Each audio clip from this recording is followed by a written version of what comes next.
I'll be right back, Cubs.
Hey, puppy.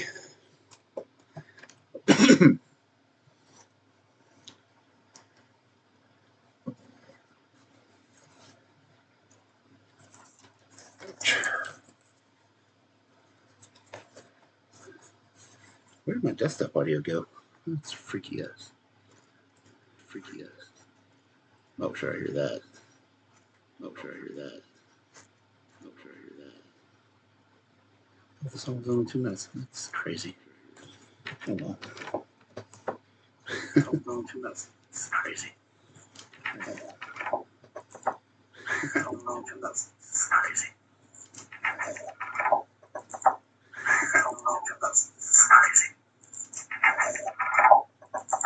The song was only 2 minutes. It's crazy.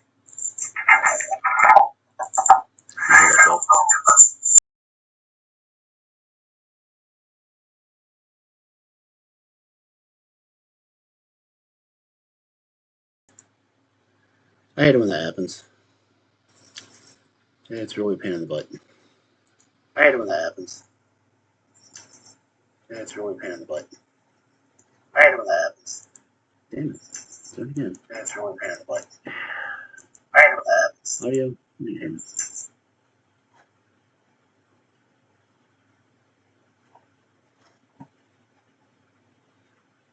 Much better. Okay.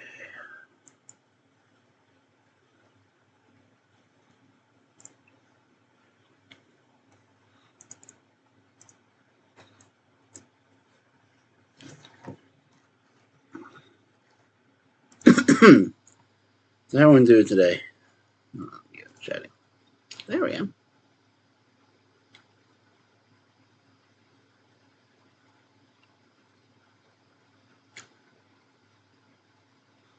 Okay.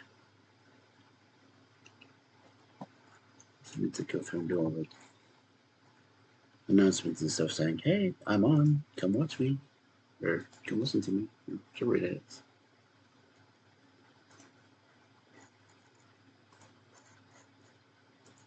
I don't even have my Twitch screen open. What the hell's going on?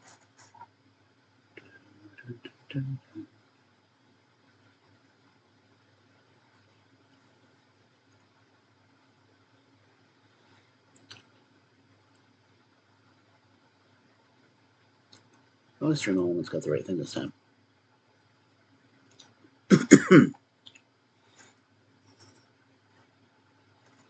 Okay.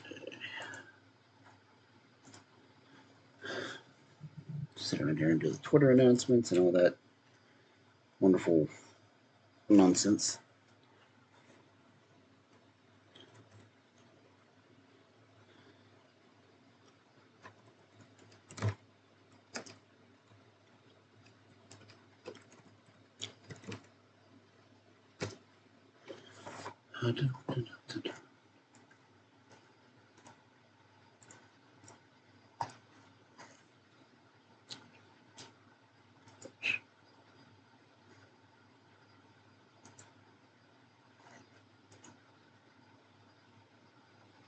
Friendly neighborhood reminder to turn on my screen capture.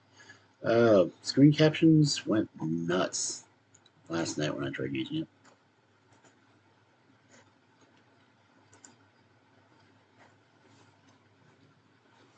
Okay.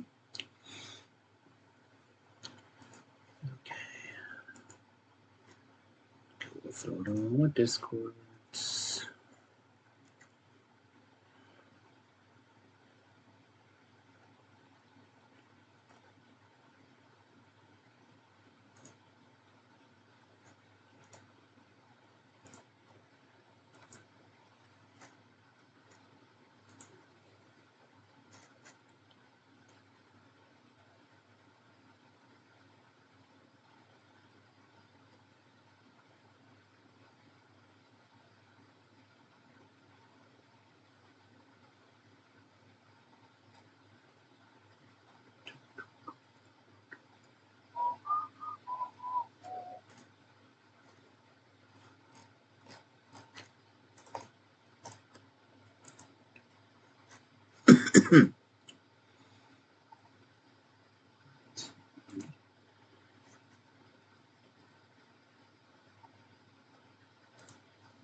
Oops.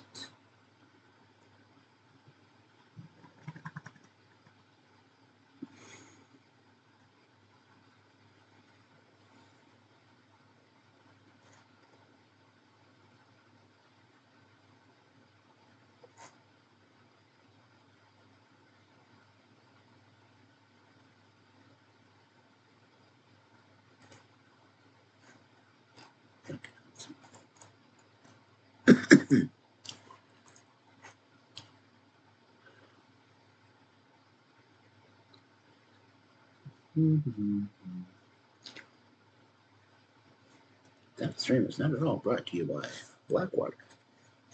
It just happens to be what I'm drinking.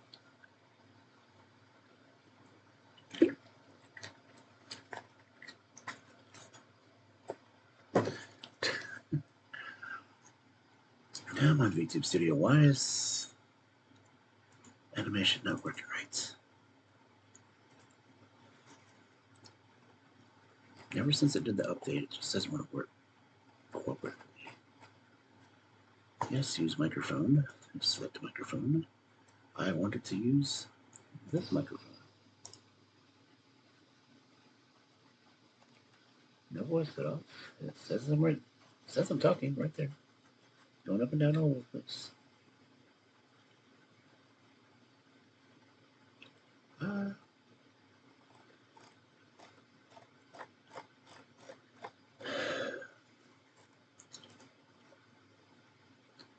Calibration says I'm looking in the right place. tracking my mouth and all that other wonderful stuff. Mouth sensitivity. Yeah. No.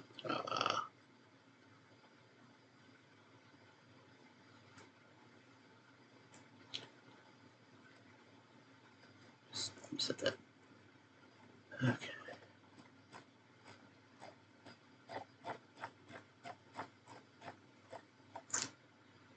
Mm-hmm.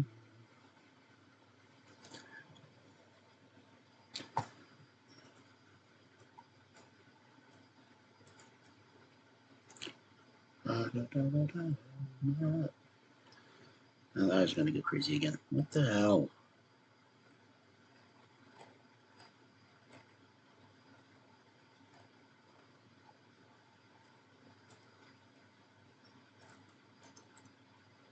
My eyes don't move that much.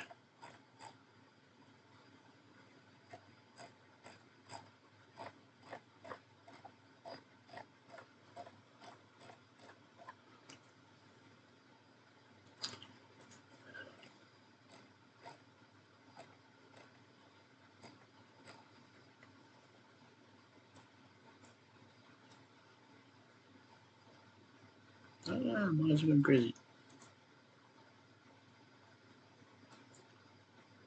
What the hell? Keep giving me the crazy eyes.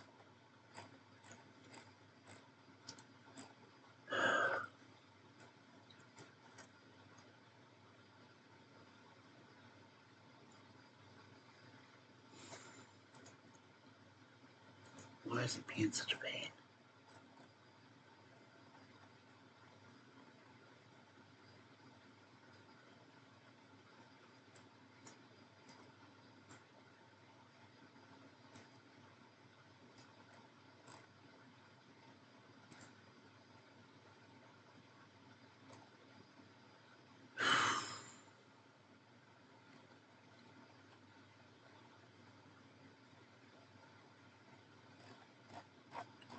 My eyes don't twitch all over the place. Why does he keep doing this?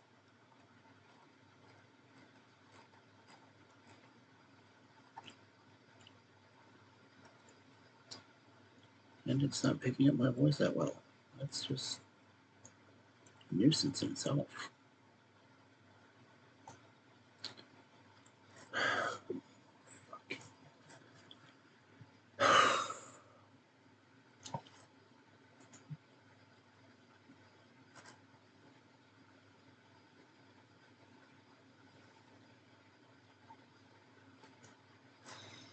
Okay, well, damn it.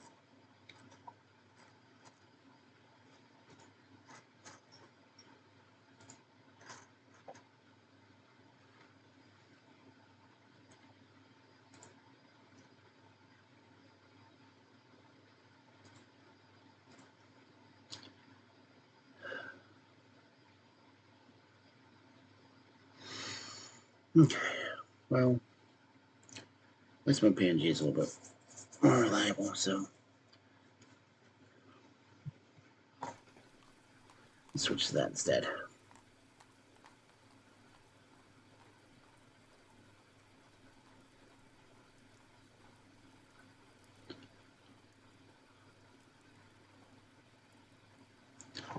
Okay. So it is a Brothers Grimm night.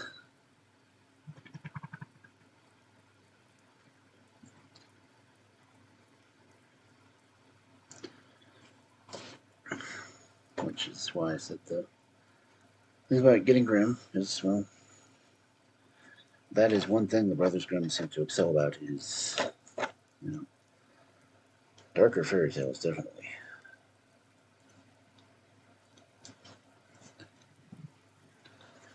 And we are almost 15 minutes into this already, so at the 15-minute mark, Cubs, I will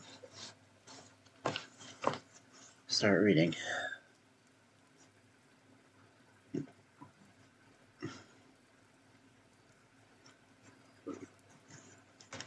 I'm going to say a disclaimer for this first one, because it may or may not be derogatory. But the title would make me think it is, and I don't really want to do much on that. So,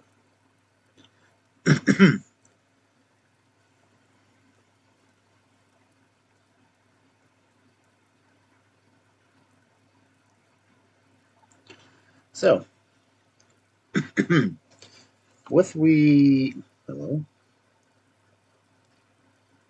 what are you doing, Twitch? You're twitching.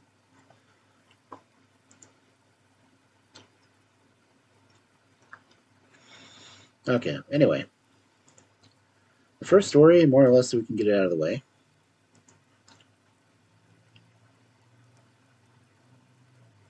Oh, that's what's on there. Let me that window. Turn myself twice. That could be the reason why I had two different windows of me open. Ah, man.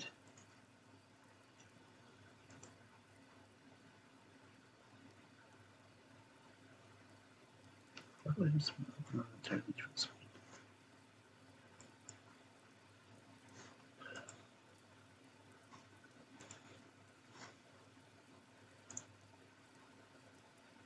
What the heck is that?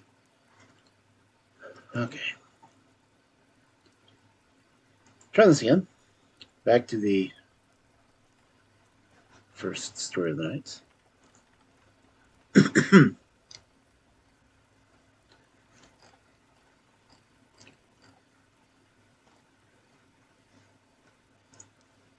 Which I will go ahead and say this about. I got a bad feeling about this.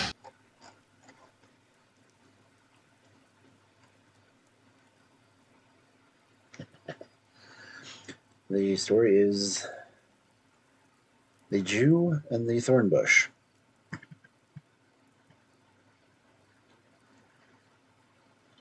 A farmer had a hard-working and faithful servant who served him for 3 years without receiving any wages.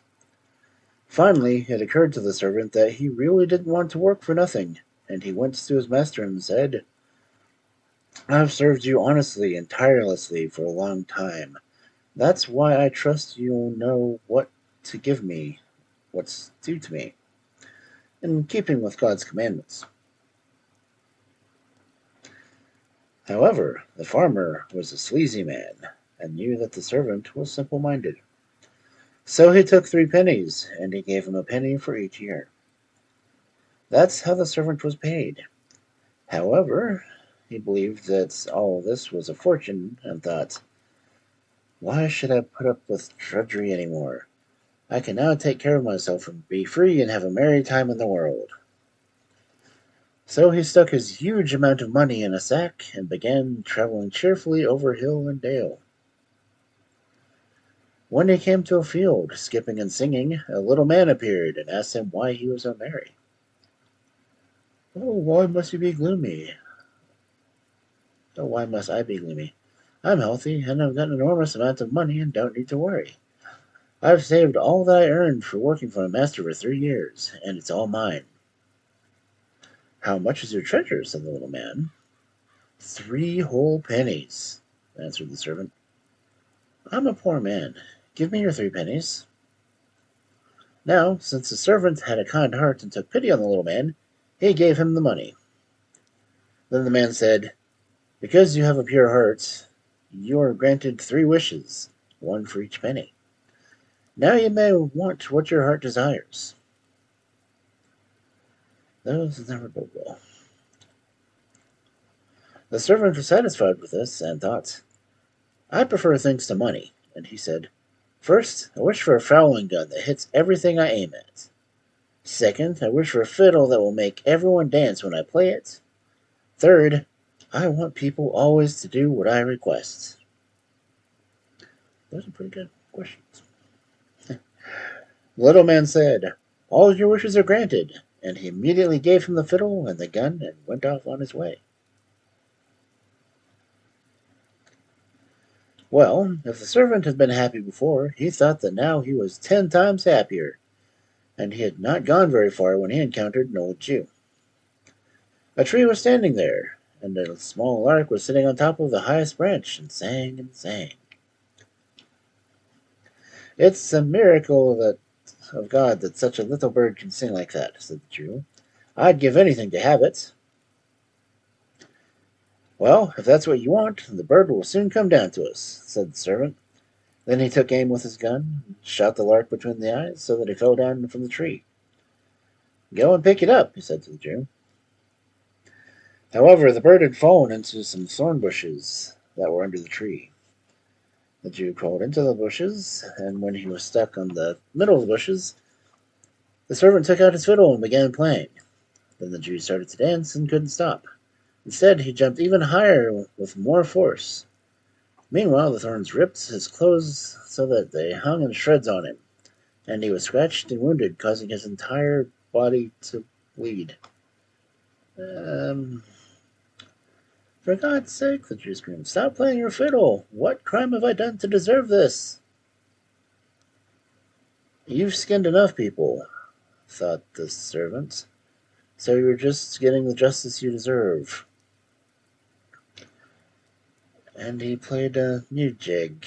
Meanwhile, the Jew began pleading and making promises, and said he'd give him money if he stopped.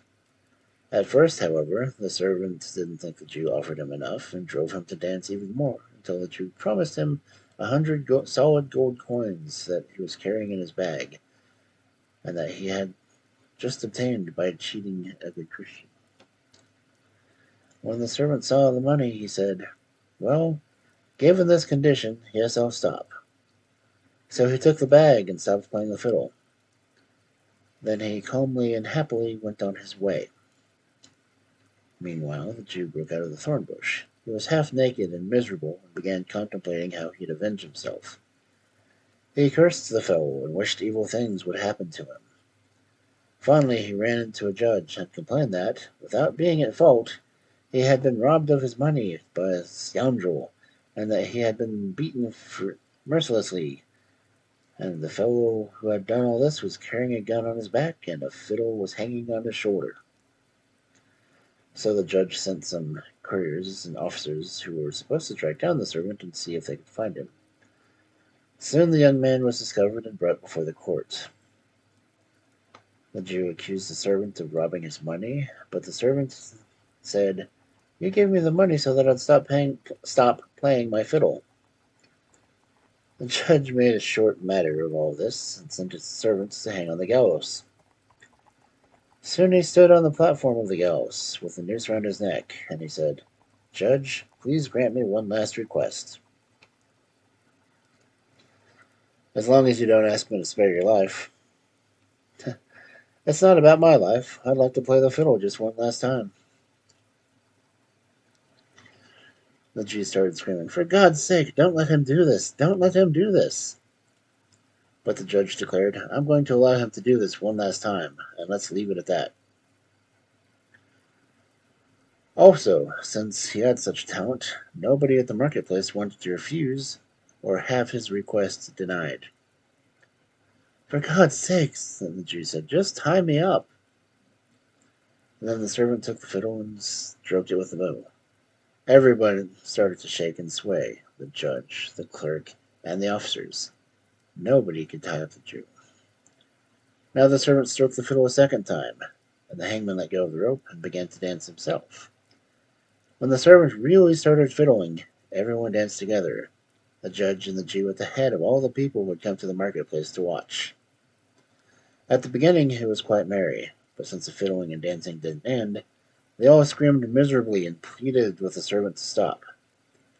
However, he refused to do it unless the judge granted him his life and also promised to let him keep the 100 gold coins. In addition, he yelled to the Jew, you swindler, confess and tell us where you got the money from, otherwise I'll keep playing the fiddle for you only. I stole it, he screamed so that everyone could hear him, and you earned it honestly. So the servant stopped playing the fiddle, and the scoundrel was hung in his place on the gallows. Damn.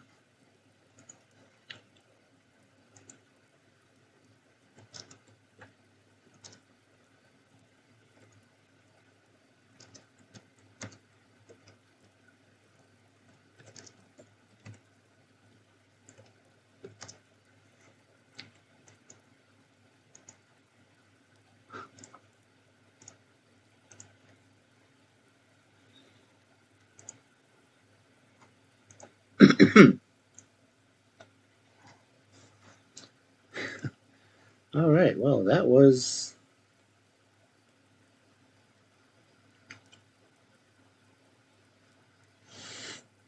Okay, let's go on to the next one, I guess. The next story is The Expert Huntsman. Once upon a time, there was a young fellow, and after he had earned the locksmith trade, he told his father that he had to go out into the world and try his luck. Yes, said his father, I am satisfied with your decision, and he gave him money for his journey. So the young man wandered about looking for work. After some time, he found that he was not very successful as a locksmith. Moreover, the trade no longer suited him, and he had a craving to become a huntsman. Then one day, during his travels, he met a huntsman clad in green, who asked him where he came from and where he was going. The young man told him that he was a blacksmith but no longer liked the trade and wanted to become a huntsman, and he asked whether the man could take him on as an apprentice. Yes, if you can come if you want along with me. The young fellow went with him, hired himself out for several years, and learned the craft of hunting. After his apprenticeship had ended, he wanted to try his luck elsewhere. The only wage he received from hunting was an air gun, but it was made in such a special way that it never missed when fired. The young huntsman set off and soon came to a very large forest that was impossible to cross in one day. When evening came, he climbed a high tree to keep himself safe from wild animals. Toward midnight, he thought, he saw a glimmer of a small light in the distance. He looked through the branches at the spot and took note of where the light was coming from. Then he removed his hat and threw it towards the light so that he would have a marker point for him in the direction he wanted to go. After he climbed down, he went after his hat, put it on again, and proceeded walking straight ahead. The farther he went, the larger the light grew, and when he got up close to it, he saw a tremendous fire with 3 giants sitting around it eating, with large pieces of meat in their mouths they had roasted on the fire. Then the huntsman took his gun and shot a piece of meat away from the first giant's mouth, just as he was about to bite into it. He did this also with the second giant. Then the giants said to one another, Anyone who can shoot a piece of meat from our mouths must be a real sharpshooter. We'd certainly like him to join us if he wants. But the huntsman now shot a piece of meat from the third giant's mouth, and the giant shouted, Who are you? Come over here to us, sit down, and eat with us. So now the young fellow joined the giants and told him that he was an expert huntsman, and whatever he took aim at with his gun, he was sure to hit. After hearing this, the giants told him things would go well for him if he came along with them. There was a large river at the other end of the forest, they explained, and on the other side of the river was a tower, and in that tower was a beautiful princess whom they intended to kidnap. All right, said the huntsman, I'll get her for you soon enough. But wait, there's something else, the giants continued. There's a little dog that starts barking as soon as anyone approaches. When it barks, everyone at the royal court wakes up. That's why we can't get in. Do you think you can shoot the little dog? Certainly, he said. That's just trifling sport for me. Soon after that, the huntsman got on a boat and sailed over the river. And as soon as he landed, the little dog came running and was about to bark, when the huntsman took out his air gun and shot it dead. Poor dog. When the giants saw that, they rejoiced, thinking that they had the princess for sure. But the huntsman wanted first to check on things in the castle and told them to stay away until he called them. So he went into the castle where everyone was asleep, and it was dead quiet. When he opened the door to the first room, he saw a saber of pure silver hanging on the wall. It had a gold star on it, and the king's name was inscribed on the handle. Nearby on a table lay a sealed letter, which he opened, and it said that whoever was in possession of the saber could kill anything he encountered. So he took the saber from the wall and went to the entrance, called the giants to come in. However, he told them he couldn't get the door open completely, and that they had to crawl through a hole. So the first giant came and crawled inside. As soon as his head appeared, the huntsman took the saber and sliced off the head and shoved the body completely inside. Then he called the second giant and sliced his off too and shoved him inside. Finally, he called the third giant and told him that they had already had the princess. So he came crawling inside, and he fared no better than the other two giants. This was how the huntsman saved the princess from the giants.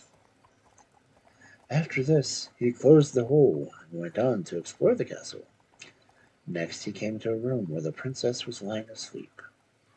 She was so beautiful that he stopped in his tracks, gazed at her, and held his breath. He looked around some more and saw a pair of slippers underneath her bed. Her father's name and a star were on the right slipper, and on the left, her own name and a star. She was also wearing a large silk neckerchief embroidered with gold. Her father's name was on the right side, and her own on the left, all in gold letters. The huntsman took a pair of scissors off, cut the right corner of the handkerchief, and slipped it into his knapsack. He also put the right slipper with the king's name on it. The maiden kept sleeping, all wrapped in her nightgown. Then he cut off a piece of the nightgown as well, without touching her, and put it in his knapsack with the rest of the articles. After that, he went away and let her sleep undisturbed. When he came to the place where the giants were lying, he cut off all three of their tongues from their heads and stuck them in the knapsack. Finally, he decided to take everything home and show it all to his father. When the king woke up in the castle, he saw the three giants lying there dead. Then he went to his daughter's bedchamber, woke her up, and asked who could have possibly come and killed the giants. "Dear father," she said, "I don't know. I was asleep." When she got up and wanted to put on her slippers, the right one was missing. Then she looked at her neckerchief. The right corner had been cut off and was missing. Then she glanced down at her nightgown and saw that a piece of it was taken out. The king ordered the entire court to assemble, all the soldiers and everyone who was there, and he asked who had killed the giants. Now the king had an ugly, one-eyed captain who claimed that he had done it. Thereupon, the old king announced that he was entitled to wed his daughter since he had saved her. But the maiden said, "Dear father, I'd rather leave home and go far away from here as my legs can carry me than to marry him."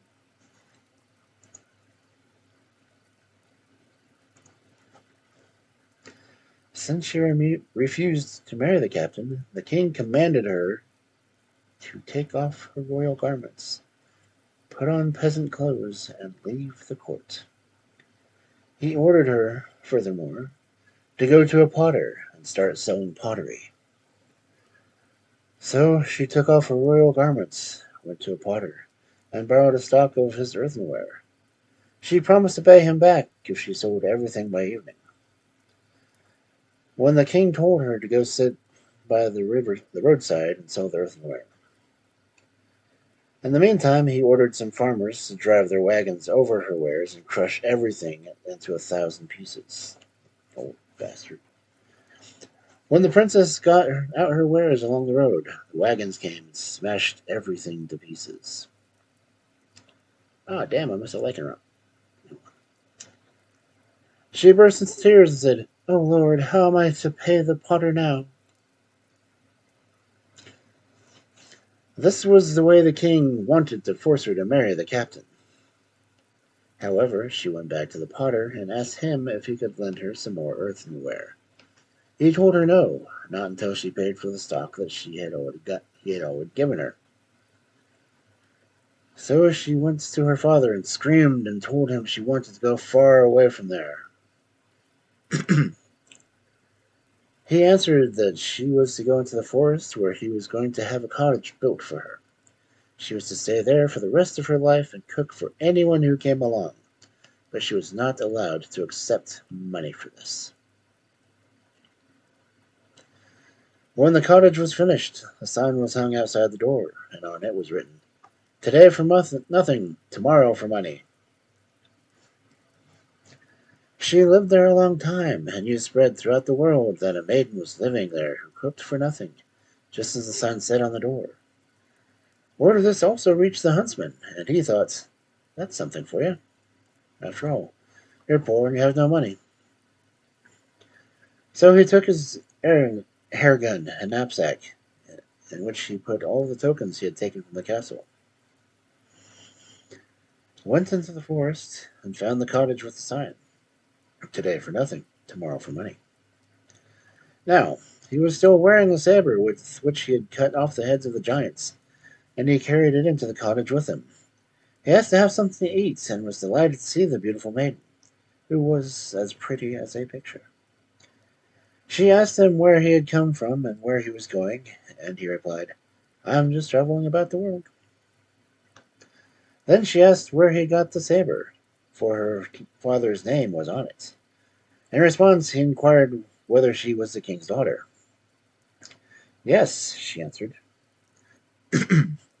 "With the saber," he said, "I cut off the heads of the three giants," and as proof he took out the tongues from his knapsack. Then he also showed her the slipper, and the corner of her handkerchief, and the piece of her nightgown. All at once she was overcome with joy, for she realized that he was the one who had saved her.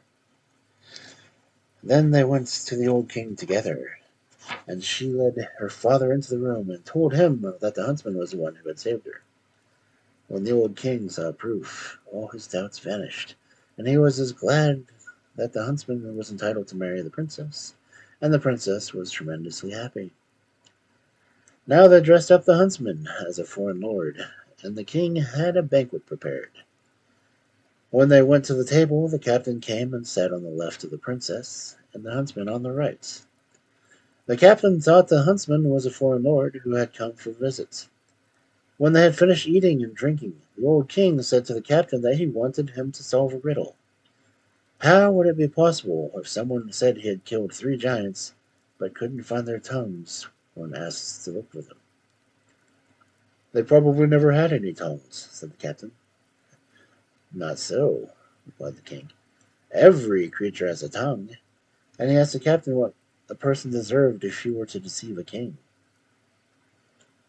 "He should be torn to pieces," the captain replied.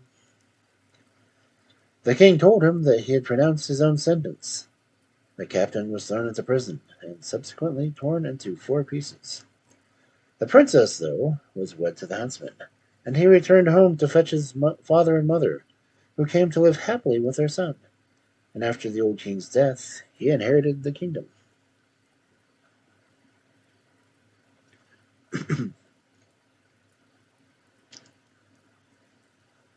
Okay, well.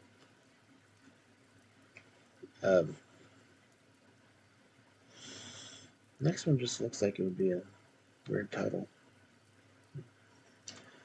The title of the next story is The Fleshing Flail from Heaven. A farmer once set out to plow with a pair of oxen. When he got to his field, the horns of both oxen began to grow. They grew and grew, and by the time he was ready to go home, the horns were so big that the oxen could not fit through the farm door. Fortunately, a butcher happened to come along just at the right moment and was willing to take them over. They agreed that the farmer could bring a measure of turnip seeds to the butcher, and the butcher was to pay 1 Brabant gold coin for each seed. Now that's what I call a good bargain. Now the farmer went home and got a measure of turnip seeds and carried them in a sack. However, along the way, one little seed fell out of the sack. The butcher paid him the price agreed upon. Now the farmer was on his way back, and the seed had grown into a tree that reached all the way to heaven. "Oh," thought the farmer, "you can't let an opportunity like this pass you by. You've got to go up and see for yourself what the angels are doing there." So he climbed up and saw the angels threshing oats. He watched them doing this, and while he was watching, he noticed that the tree was standing on began to wobble. He looked down and saw somebody was chopping it down. It'd be terrible, he thought, if you were to fall all the way down. Given his desperate situation, he could think of nothing better to do than to twist a rope out of the oak chaff that lay there on the heaps. After that, he grabbed a hoe and began a fleshing flail that were lying around there in heaven, and let himself down by the rope. However, when he landed on Earth, he landed in a deep, deep hole. So he was lucky to have taken the hoe because he was able to hack out steps for himself. He climbed the steps and took the flail with him because he wanted to have proof if anyone ever doubted his story.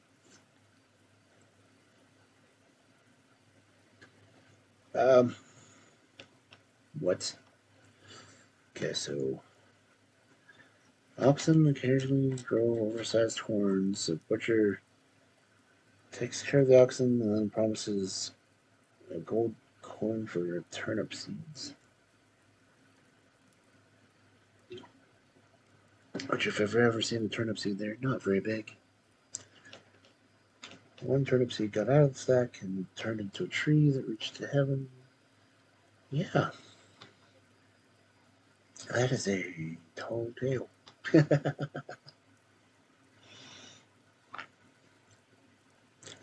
Anyway, so I'm ticked off I didn't get the like and right. Should have seen it. Anyway, our next story, my dear cubs, is The Children of the Two Kings. Once upon a time, there was a king who had a little boy, and according to the constellation of the stars, it was predicted that he would be killed by a stag when he turned 16. One day, when he had reached the age, the huntsman went out hunting with him in the forest, but the prince got separated from him. Suddenly, he saw a big stag and kept trying to shoot it without much success. Finally, the stag ran away and led him on a chase until they were out in the forest.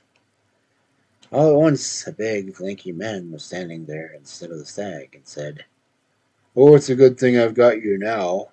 I wore out 6 pairs of glass skates chasing after you and could never catch you."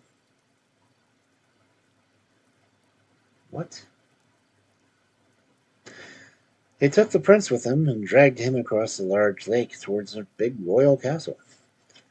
Once there, the prince had to sit down at a table and eat something with the man.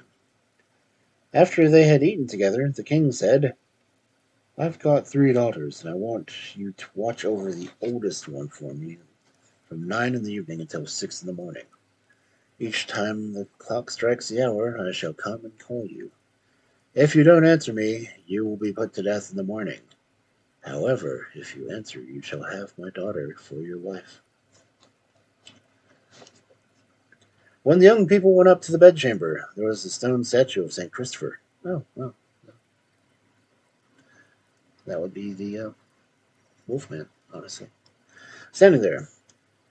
And the king's daughter said to him, "My father will come at 9 o'clock, and every hour until the clock strikes 6. If he asks anything, I want you to answer him in the place of the prince." Wow, okay.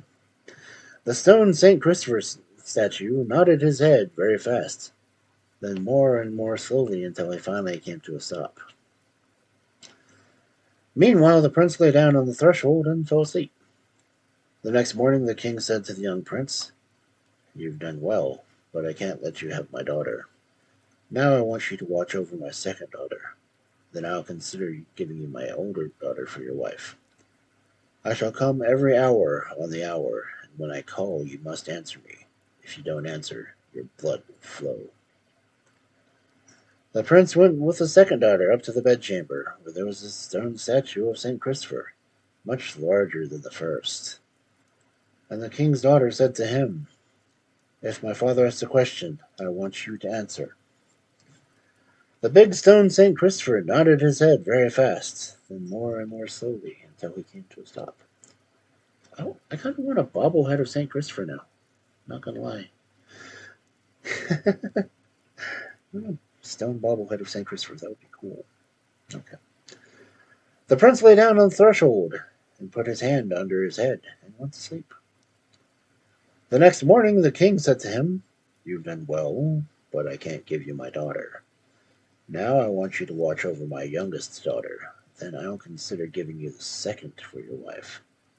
I shall come every hour, and when I call, answer me. If you don't answer me when I call, your blood will flow." Once again the prince went with the youngest daughter up to the bedchamber, and there stood St. Christopher, much bigger and taller than the other two. The king's daughter said to him, "When my father calls, I want you to answer." The big, tall St. Christopher nodded his head for a good hour before he came to a stop. And the prince lay down on the threshold and fell asleep.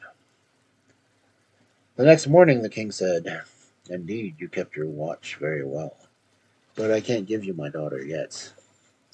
Now, I've got a large forest. If you cut it down for me between 6 this morning and 6 this evening, I'll consider giving her to you." The king gave him a glass axe, a glass wedge, and a glass pickaxe.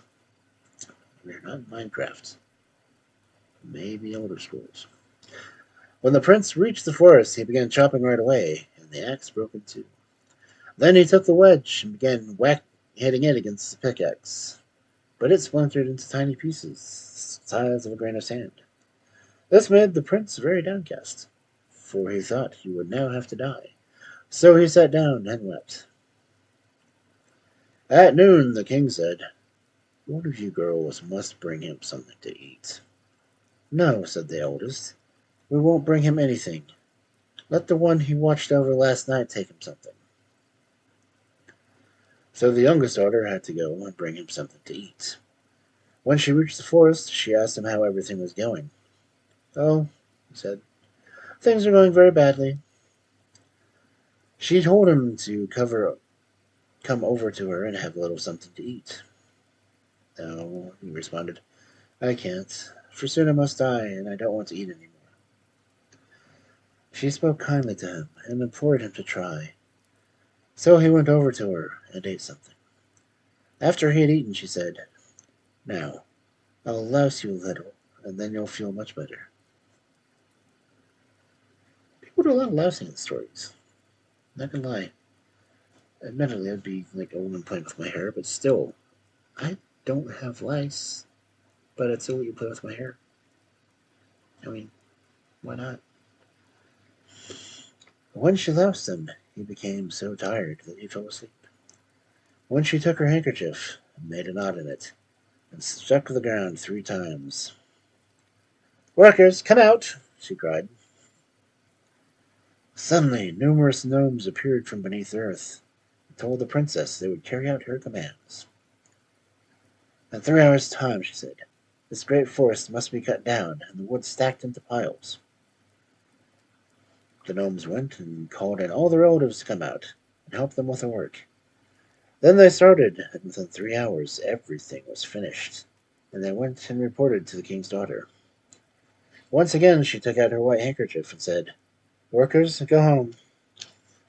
Then they all vanished on the spot. When the prince woke up, he was very happy, and she said, "When the clock strikes 6, you're to go home." He did as she told him, and the king asked him, "Have you cut down the whole forest?" "Yes," said the prince. When they were sitting at the table, the king said, "I can't give you my daughter for your wife yet. You must do something else first." The prince asked what he had to do. "I have a very large pond," said the king. "You must go there tomorrow morning and clean it out so that it gleams like a mirror, and there must be all kinds of fish in it." The next morning the king gave him a glass scoop and said, "You must be finished with the pond by 6 o'clock." The prince departed, and when he reached the pond, he stuck the scoop in the muck, and the end broke off. Then he tried the pickaxe, but it broke as well, and he became discouraged. At noon, the youngest daughter brought him something to eat and asked him how everything was going. The prince said that things were going very badly, and he was bound to lose his head. All the tools fell apart on me again. Oh, she said, you should come eat something first, then you'll feel much better. No, he said, I can't eat, I feel too sad. But she spoke so kindly to him that he finally went and ate something. Once again she loosed him, and he fell asleep. She took her handkerchief once more, and tied a knot in it, and struck the ground 3 times with it. Workers, come out, she cried. Suddenly numerous gnomes appeared and asked what she desired. In 3 hours' time, this pond must be all cleaned up and must shine so brightly that you can see your own reflection in it. Then you must fill it with all kinds of fish. Suddenly, the gnomes went off and called all their relatives to come and help them. They finished everything in 2 hours and returned to the daughter and reported, "We've done as you commanded." Nice. Once again she shook her handkerchief and struck the ground 3 times. Workers, go home. And they all vanished on the spot. When the prince woke up, the pond was finished, and just as the king's daughter was about to leave him, she told him to go home at 6 o'clock. When he got there, the king asked, "Have you finished the pond?" "Yes," said the prince. "Everything's fine." When they were sitting at the table again, the king said, "Indeed, you finished the pond, but I can't give you my daughter yet. You must first do one more thing." "What's that?" asked the prince. "I've got a big mountain with nothing on it but thorn bushes. I want you to cut them all down. Then you must build the most magnificent castle imaginable, and all proper furnishings must be in it." Demanding bastard, isn't he? When the prince got up the next morning, the king gave him a glass axe and a glass drill to take with him, and told him that he had to be finished by 6 o'clock. As the prince began to chop the first thornbush with the axe, guess what? It broke into little pieces that flew all around him, and the drill also turned out to be useless. How is a king commissioning all these freaking glass tools to be made, honestly? Then he became very dejected and waited to see if his beloved would come again and help him out with this desperate situation, as he's dependent on princesses. At noon she came and brought him something to eat. He went to meet her and told her everything that had happened. Then he ate something, and let her louse him, and fell asleep again. Once again she took out the handkerchief and struck the ground with it 3 times. "Workers, come out!" she cried. The numerous gnomes again appeared and asked her what she desired. "In 3 hours' time," she said, "you must cut down all the thorn bushes and build the most magnificent castle imaginable on the mountain, and the proper furnishings must be in it." I'm sure they're as tired of her father's demands as she is. They went off and called all their relatives to come and help them. And when the time was up, everything was finished. Then they went and reported to the king's daughter, whereupon she took the handkerchief, struck the ground 3 times with it, and said, "Workers, go home." And they vanished on the spot. Gnomes have a good freaking union, I guess. When the prince woke up and saw everything, he was as happy as a lark. Since the clock had just struck 6, they went home together, and the king asked, "Is the castle finished now?" "Yes," said the prince. When they were sitting at the table, the king said, "I can't give you my youngest daughter until the 2 oldest are married." Bastard. The prince and the king's daughter were very sad. The prince didn't know what to do. Then one night he went to the king's daughter, and they ran away together. After they had gone a short distance, the daughter looked around and saw her father pursuing them. "Oh," she said, "what shall we do? My father's after us, and he'll soon catch up." "Wait! I'll turn you into a rose bush and myself into a rose, and I'll protect myself by hiding in the middle of the bush." Well, when the father reached the spot, there was a rose bush with a rose standing there. When he tried to pluck the rose, the thorns pricked his fingers, so he returned home. His wife asked him why he hadn't brought back the couple. He told her that he had almost caught them, but then had lost sight of them, and found only a rose bush with a rose where he had thought they were. "If you had only picked the rose," the queen said, "the bush would have come along." So he went away to fetch the rose. In the meantime, the two made their way over some fields. The king had to run after them. Once again the daughter looked around and saw her father coming after them. "Oh," she said, "what shall we do now?" "Wait! I'll turn you into a church and myself into a pastor. Then I'll stand in the pulpits and preach." Yeah. When the king reached the spot, a church was standing there, and the pastor was preaching in the pulpit. So he listened to the sermon and returned home. The queen asked him why he failed to bring back the couple with him, and he replied, "I ran after them a long time, and just as I thought I'd got up to them, I came upon a church with a pastor preaching from the pulpit." "You should have taken the pastor with you," said his wife. "The church would have come along." "It's no use sending you any more. I'll have to go myself." After she had gone a long way, and saw the two from afar, the king's daughter looked around and saw her mother coming. "We've run out of luck now," she said. "Mother is coming herself. Wait, I'll turn into a pond, myself into a fish." When the mother reached the spot, there was a large pond, and a fish was leaping about in the middle of it. The fish stuck its head out of the water and looked around, and was as merry as could be. The mother tried very hard to catch the fish, but was unable to land it. Then she got so angry she drank the entire pond dry just to catch the fish. However, she became so sick that she had to spit the water out, and she vomited the entire pond out again. Ew. "It's plain to me that I'm helpless against you." So she made her peace and asked them to return with her, which they did. Now the queen gave her daughter 3 walnuts, and said, "These will help you in your greatest need." Ah. Then the young couple set off again. After they had walked for 10 hours, they had approached a castle where the prince came from, and nearby was a village. When they arrived in the village, the prince said, "Stay here, my dearest. I will go up to the castle first, then come back to fetch you with my carriage and servants." When he got to the castle, everyone was happy to see him again. He told them he had a bride, who was now in the village, and wanted to go fetch her in carriage. They harnessed the carriage right away, and several servants climbed on the back. Just as the prince was about to get in, his mother gave him a kiss, and he forgot everything that had happened and everything he wanted to do.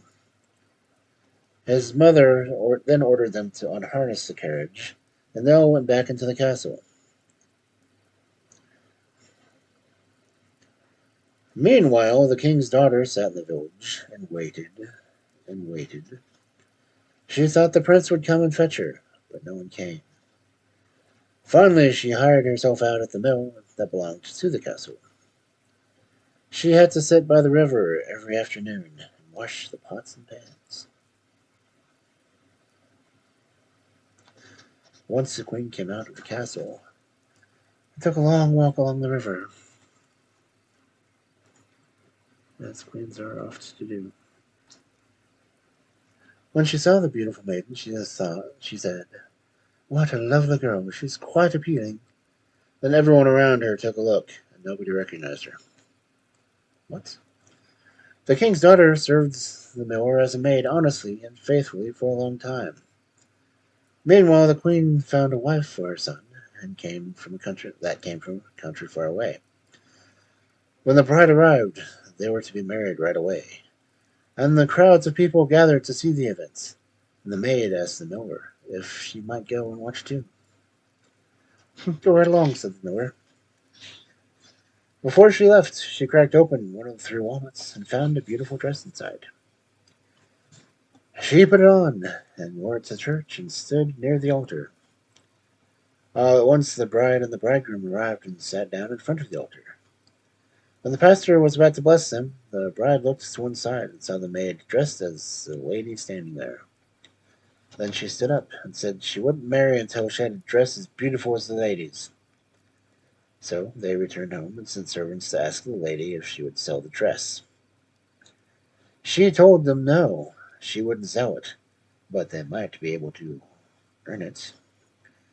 They asked her what they would have to do, and she said they could have the dress if she could sleep outside the prince's door that night. Good lord, this is a continuing theory. They said yes, she could do that, but the servants were ordered to give the prince a sleeping potion, because of course. The king's daughter lay down on the threshold and whimpered all night. She had had the forest cut down for him. She had had the pond cleaned up for him. She had had a castle built for him. And she turned into a rosebush. Then a church, then finally a pond. And yet he had forgotten her so quickly. The prince didn't hear a thing, but her cries woke the servants, who listened, but didn't know what to make of it. When they got up the next morning, the bride put the dress on and went to church with the bridegroom. Meanwhile, the beautiful maid opened the second walnut, and she found a dress more splendid than the last, and put it on, and she wore it to the church, where she stood near the altar. Then everything happened as the previous day. Once again, the maid lay down in front of the prince's door at night, but this time the servants didn't give the prince a sleeping potion, but something to keep him awake instead, and he went to bed. The miller's maid whimpered once more, as she had before, and told him about all the things she had done for him. The prince heard it all, and became sad, very sad, for he remembered everything that had happened. He wanted to go to her right then and there, but his mother had locked the door. However, the next morning he went straight to his beloved and told her what had happened, and begged her not to be angry with him for having forgotten her so long. Then the king's daughter opened the third walnut and found a dress that was even more beautiful than the first two. She put it on and went to the church with her bridegroom. Groups of children gathered around them and gave them flowers and placed colored ribbons at their feet. After that, they were blessed at the wedding, and they had a merry celebration. But the false mother and the false bride had to leave. And the lips are still warm on the last person who told this tale, which I guess technically would be me. And my lips are pretty warm. So, yeah. What is it here to go?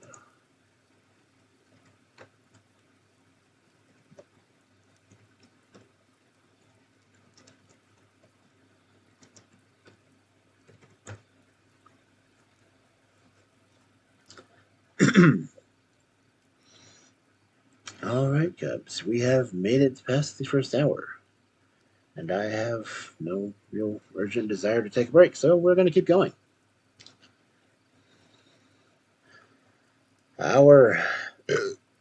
Excuse me.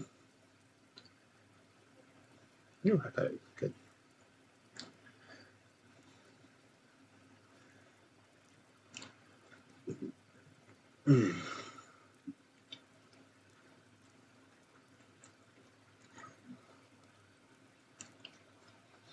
Our next story is The Clever Little Tailor.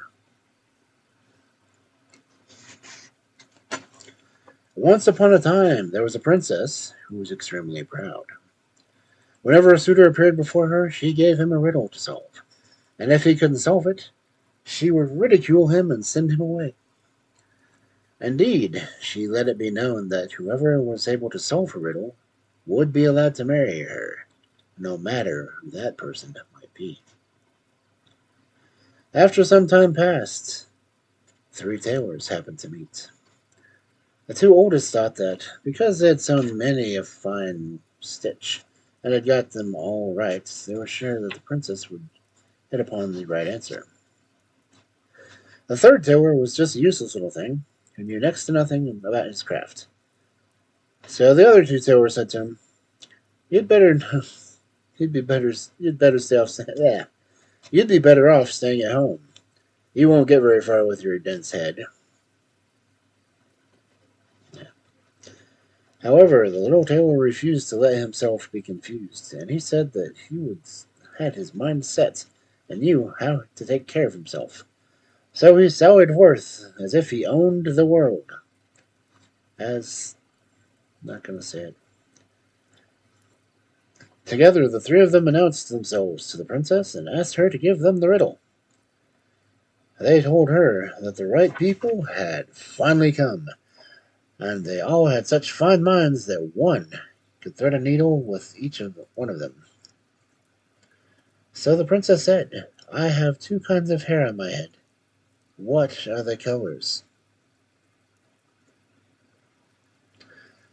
"If that's all there is to it," said the first tailor, "one's black and the other's white, just like the cloth they call pepper and salt." "Wrong," he said. "Let's a second try." "Well, if it's not black and white," for the second tailor, "then it's got to be brown and red, like my father's frock coat." "Wrong," said the princess. "Let the third try. I can tell by his face that he thinks he knows the answer." The little tailor stepped forward boldly and said, "The princess has silver and gold hair on her head, just like those two colors."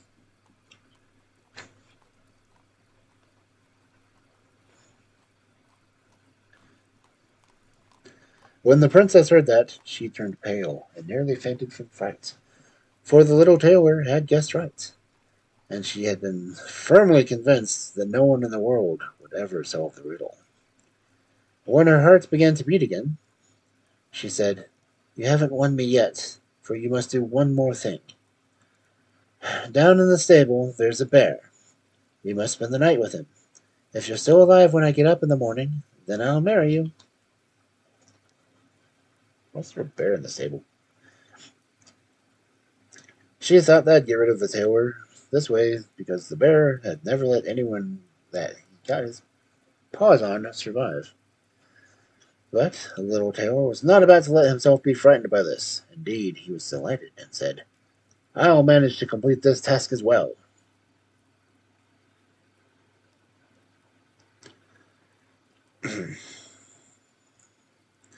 When the evening came, the little tailor was taken down to the bear, who immediately headed straight for the little fellow to give him a big welcome with his paws. "Easy does it," said the little tailor. "I'll calm you down soon enough." Then, as though he had nothing in the world to worry about, he casually took some walnuts out of his pocket and began cracking them open with his teeth and eating the kernels. When the bear saw this, he began craving some nuts too.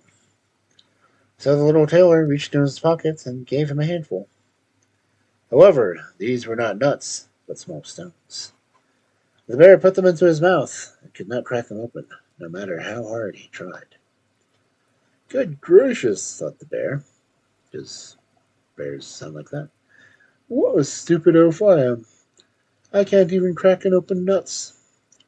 And he said to the little tailor, "Will you crack some nuts for me?"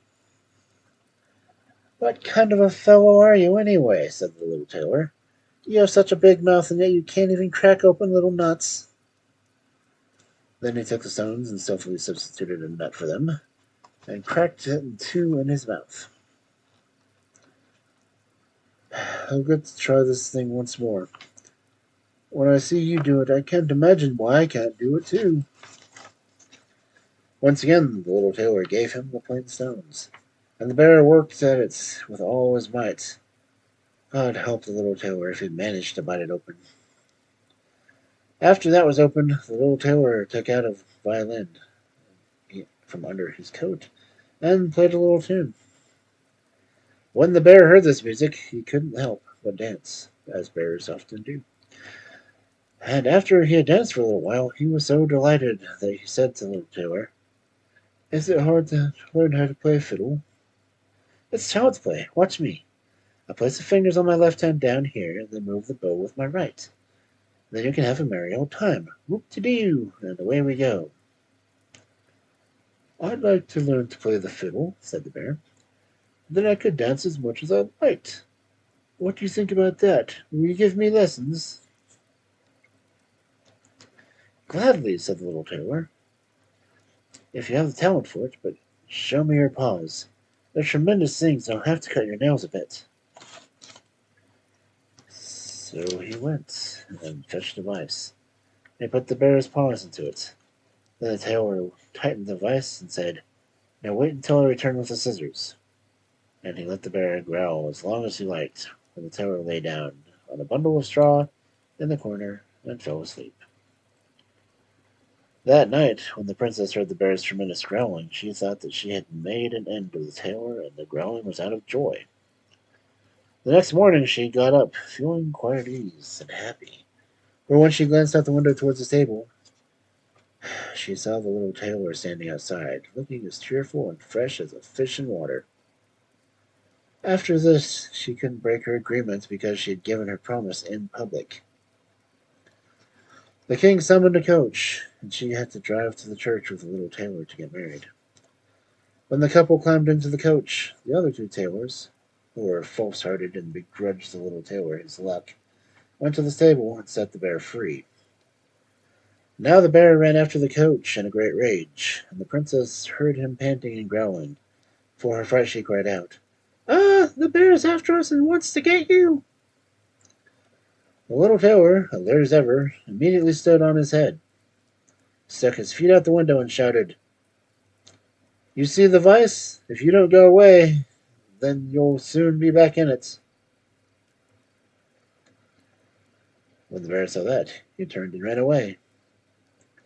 Our little tailor drove calmly to the church and was married to the princess.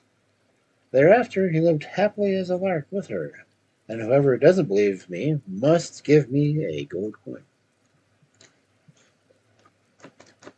I do accept gold, silver, and well, gold coin sounds good to me, honestly.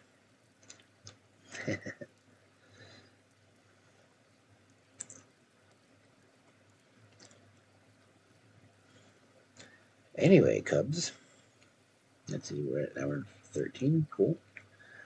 Our next wonderful story of this evening: The Bright Sun Will Bring It to Light. A journeyman tailor was traveling around and practicing his trade. However, at one time he couldn't find any work, and became so poverty-stricken that he didn't have a single coin left for food. Just at this point in his travels, he met a Jew, who, he thought, probably had a lot of money with him. So he abandoned God, went straight to the Jew and said, "Give me your money or I'll kill you." "Spare my life," said the Jew. "I don't have any money, just 8 pennies." "Then you've got more money than that. Out with it," the tailor responded. When he used force and beat the Jew until he was nearly dead. Just as the Jew was at the point of death, he uttered, "Bright sun will bring it to light." Upon saying this, he died. The tailor searched the man's pockets for money, but couldn't find anything more than the 8 pennies that the Jew had told him about. So he picked them up and carried them behind a bush, and continued on his travels, practicing his craft along the way. After he had been traveling a long time, he came to a place where he began working as for a master tailor who had a beautiful daughter, as one does. He fell in love with her, married her, and they had a good and happy marriage. Some time later, after they already had 2 children, the father-in-law and the mother-in-law died, and the young couple had the house to themselves. One morning, as the man sat at the table in front of the window, his wife brought him some coffee. He poured it into a cup and was about to drink it when the sun shone upon coffee and cast a reflection on the wall, so that little rings flickered here and there.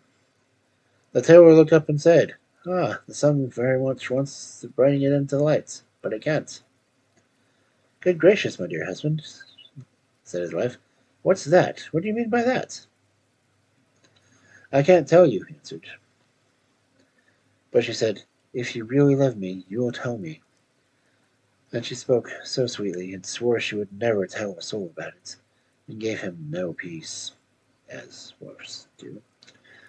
So he told her how, many years ago, he had been traveling around in the rags and without money, and when he met the Jew and had killed him.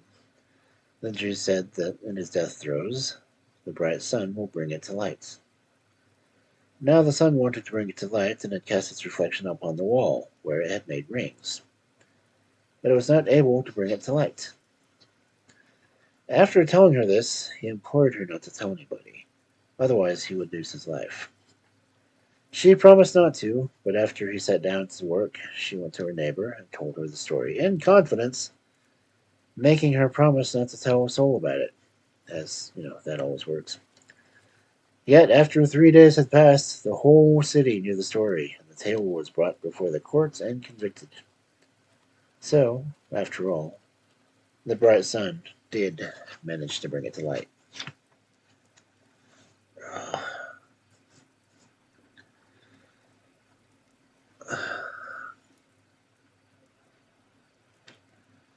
I'm sure he's reflecting on his bad decisions. Sorry, I'm not. That's horrible, honestly.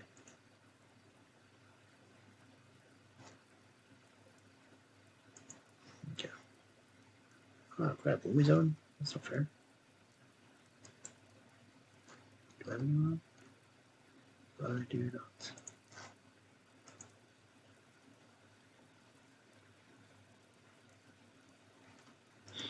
Anyway, Cowboys. We're only an hour 17 into this, so we will continue.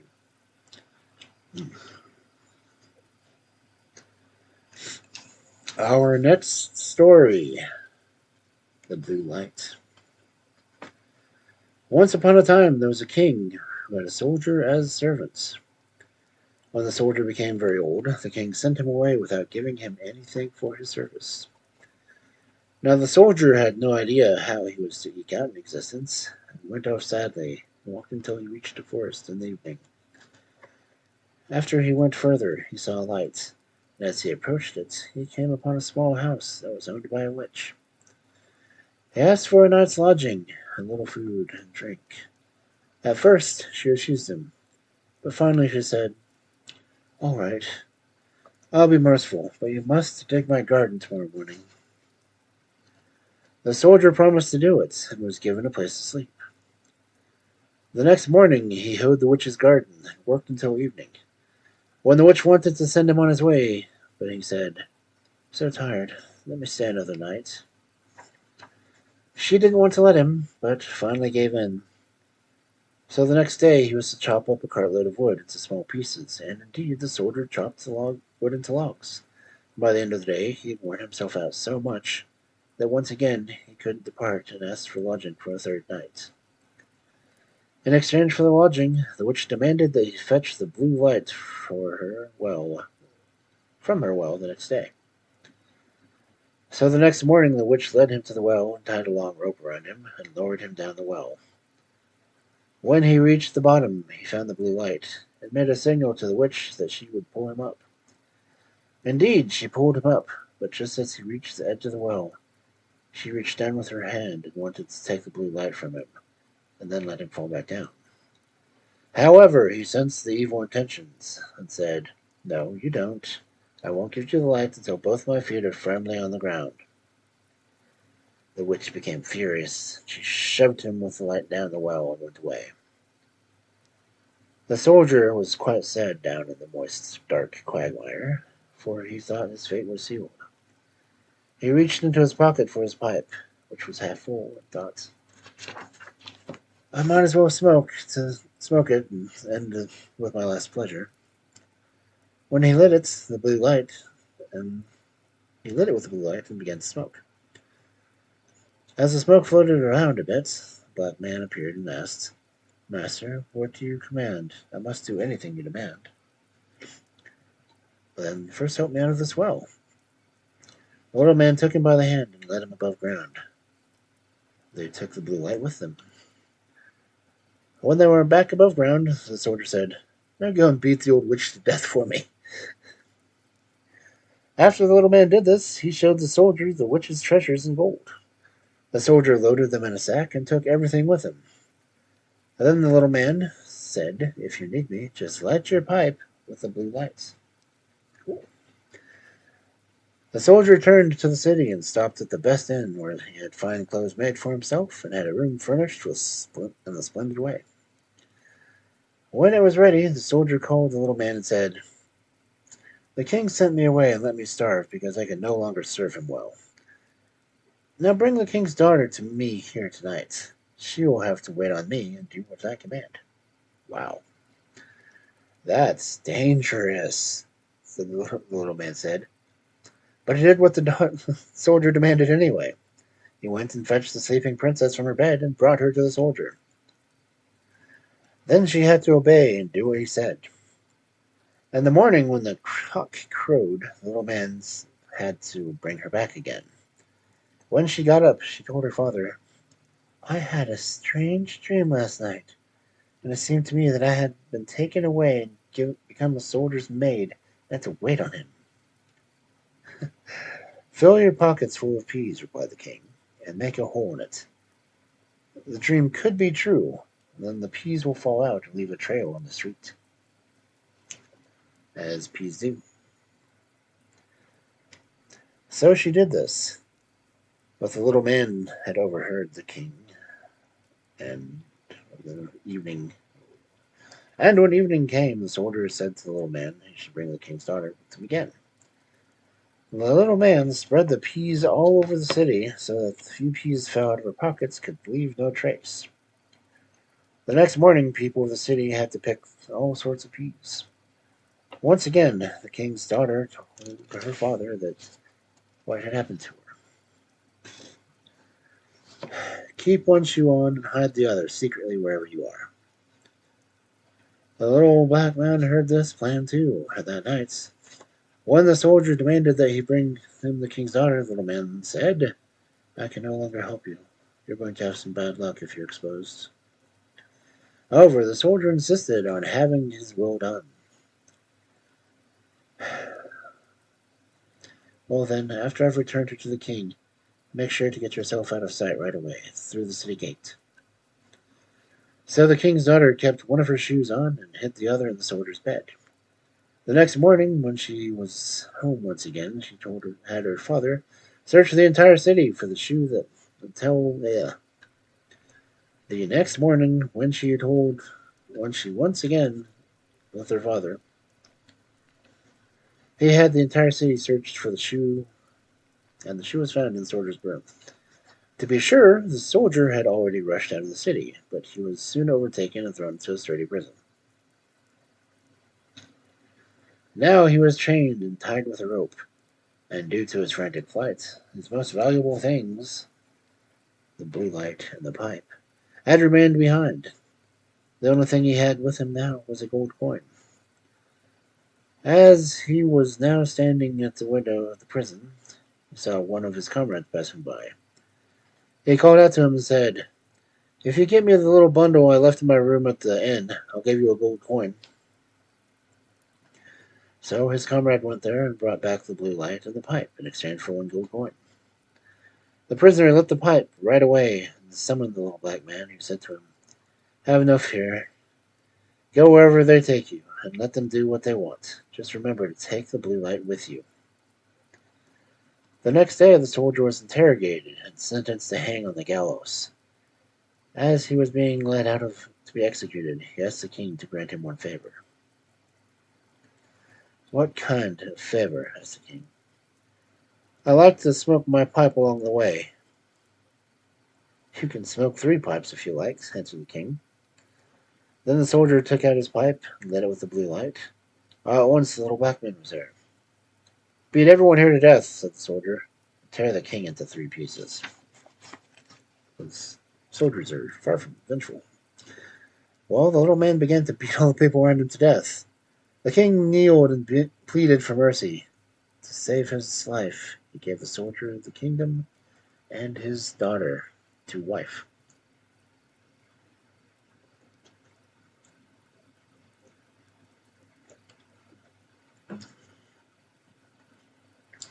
I can honestly say that I am friends with an ex-soldier that I'm pretty sure lights his pipe with a blue light.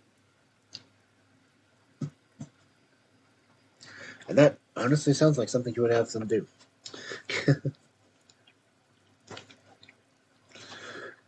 Anyway, this one's kind of short. Kind of short. It's The Stubborn Child. Stubborn childs are short. Anyway, The Stubborn Child. Once upon a time, there was a stubborn child who never did what his mother told him to do. Therefore, the dear Lord did not look kindly upon him, and he became sick. And no doctor could cure him, and in a short time he lay on his deathbed. When he was being lowered into his grave and was covered with dirt, one of his little arms had suddenly emerged and reached up into the air. They pushed it back down and covered the dirt with fresh dirt, but that didn't help. The little arm kept popping out. So the child's mother had to go to the grave herself and smack the little arm with a switch. After she did that, the arm withdrew, and then, for the first time, the child had peace beneath the earth. Damn. Just damn. Man, that's just, what the hell, man? Okay.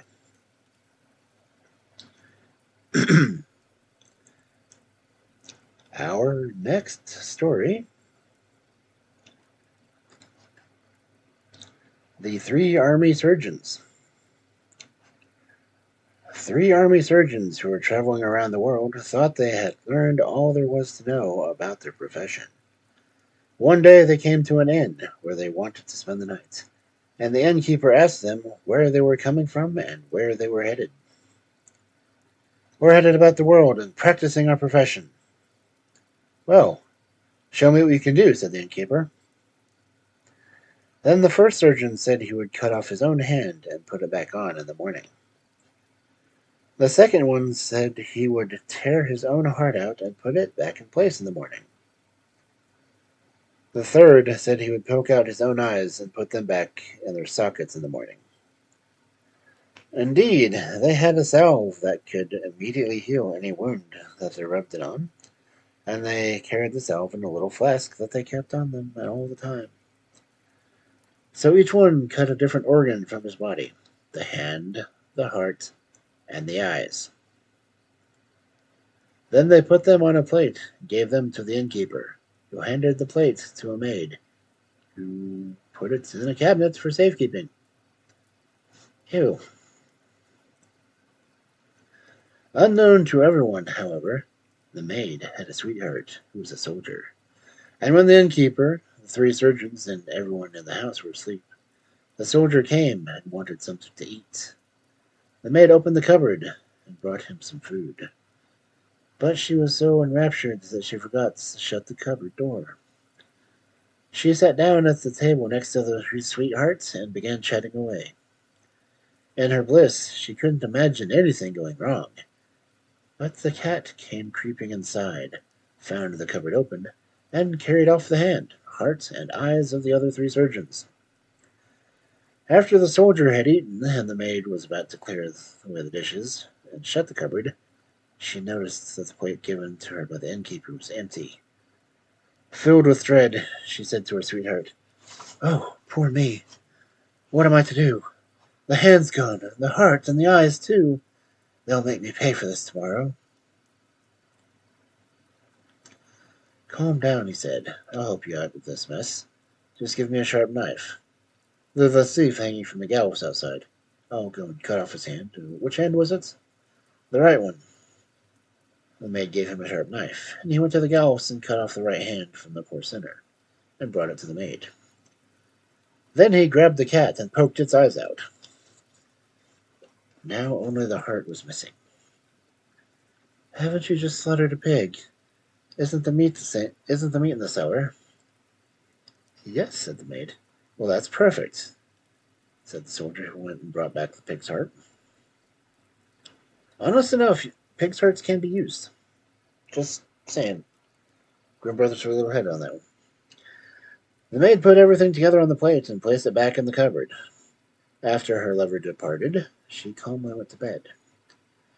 In the morning, when the surgeons got up, they went to the maid to fetch the plate with the hand, the heart, and the eyes. She brought them to the cupboard. The first surgeon took the thief's hand, and rubbed salt on it. Immediately, the hand grew back on. The second took the cat's eyes and put them into his sockets. The third put the pig's heart back into place. And the innkeeper stood and watched this. He marveled at their skill and said that he had never seen anything like it before. Indeed, he was going to praise and recommend them to everyone he met. Then they paid the bill and continued on their journey. As they walked along, the surgeon with the pig's heart kept leaving the other two to sniff around the corners the way pigs do. The others tried to hold him back by the coattails, but it didn't help. He broke loose and ran all to those spots that were most fested in garbage. The second surgeon also began acting in a strange way. He kept rubbing his eyes and said to the third one, "My friend, what's going on? These aren't my eyes. I can't see a thing. Please lead me, otherwise I'll fall." I don't think the cat's eyes would be a little bit better, but oh well. So they proceeded with difficulty until evening. When they came to another inn, they entered the main room, where a rich man was sitting on the table counting his money. The surgeon with the thief's hand walked around him. His hand began twitching. Finally, when the gentleman turned his head, the surgeon reached into a pile and took a handful of money. One of his companions saw him do this and said, "Friend, what are you doing? You know it's not proper to steal. Shame on you." "Oh no," he exclaimed. "I can't stop myself. My hand keeps twitching, and I've got to grab things whether I like it or not." Afterward, they went to bed, and the room was so dark that the way was impossible to see one's hand before his face.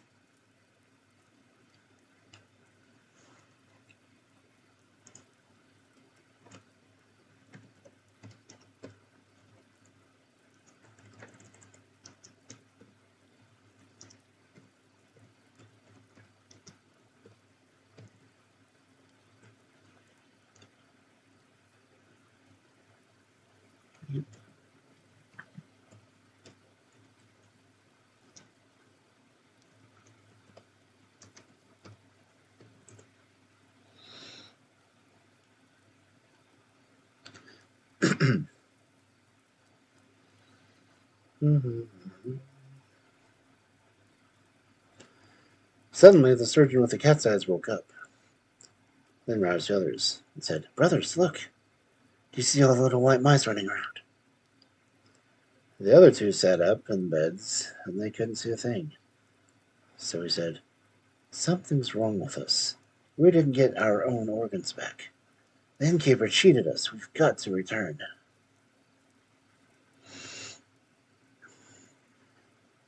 The next morning, the three surgeons made their way back to the inn, and told the innkeeper that they weren't given their right organs. One had got a thief's hand, the second a cat's eyes, and the third a pig's heart. The innkeeper said that it must have been the maid's fault, and went to call her. However, when she had seen the three surgeons coming, she had run to the back door and never returned. The three surgeons told the innkeeper that he had better give them lots of money, otherwise they would burn his house down. Surgeons would do that. So he gave them what he had on hand and whatever else he could raise, and the three departed. The money lasted them the rest of their lives, but they would have preferred to have had their own organs restored to them. Well, they killed the cat that took the stuff. So. Oh well. Mr. Mine. Oh well. are at hour and 35. Okay. Continuing. Our next story. The Lazy One and the Industrious One. Once upon a time, there were two journeymen who traveled together, and they swore they would always stay together. However, when they reached a large city, one of them began living loosely and forgot his promise. He left the other and went off by himself and wandered here and there. Most of all, he loved to be at places where he could find the most excitement. The other journeyman remained committed to his job in the city and worked industriously and continued his travels.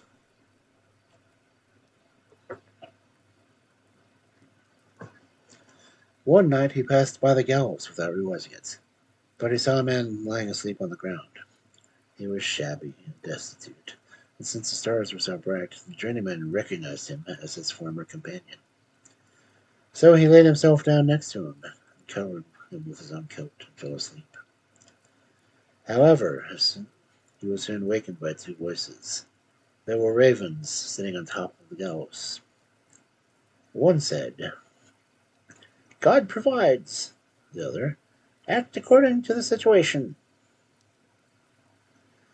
After these words were spoken, one of the ravens fell exhausted to the ground. The other went and sat next to him until the next day. Then he fetched some worms and water and revived him with that, and woke him from the dead. When the two journeymen saw all this, they were astounded and asked one raven why the other was so miserable and sick. Then the sick raven said, "It was because I didn't want to do anything, for I believe that all of my food was to be provided for by heaven." Oh, moral lesson. The two journeymen took the ravens with them to the next village. One of the birds was cheerful and searched for his food. He bathed himself every morning and cleansed himself with his beak. However, the other stayed around the house, was bad-tempered, and always looked shaggy. After a while, the landlord's daughter, who was a beautiful maiden, became very fond of the industrious raven. She picked him up from the floor and petted him with her hand. Then one day she pressed him to her face and gave him a kiss out of sheer delight. The bird fell to the ground, rolled over, fluttered, and turned into a handsome man. Then he revealed the other raven was his brother, and they had both insulted their father, who had put the curse on them. Fly around as ravens until a beautiful maiden kisses you of her own free will. One of the brothers was released from the spell, but nobody wanted to kiss the one who was idle, and he died as a raven. The journeyman, who had been living loosely, took a lesson from this and became industrious and proper and took good care of his companion. Frickin' moral lessons.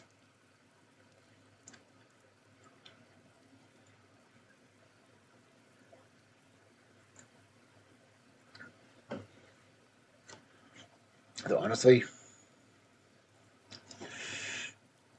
I'm not going to say that I'm a shaggy, bad-tempered, and stay around the house without reason.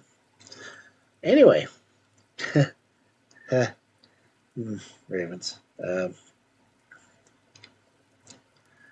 Our next story, Cubs, is the Three Journeymen.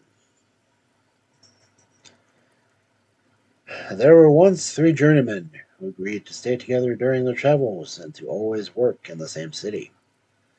Yet, after a while, their masters couldn't pay them, and eventually they had nothing to live on and were reduced to rags. "What shall we do?" one of them said. "We can't stay here any longer. Let's set out on our travels again. Then, if we don't find any work in the next city we come to, we'll part ways. But before we do that, let's arrange with the innkeeper that we write him about our whereabouts, so that each of us gets news of the others traveling through him when we can separate." His companions thought this was the best solution. While they were still conversing with one another, a richly clad gentleman came upon them and asked who they were. "Our journeymen who are looking for work. We've been together until now, but since we can't find any work, we're going to part ways." "There is no need for that," said the man. "If you'll do what I tell you, you'll have more than enough money and work.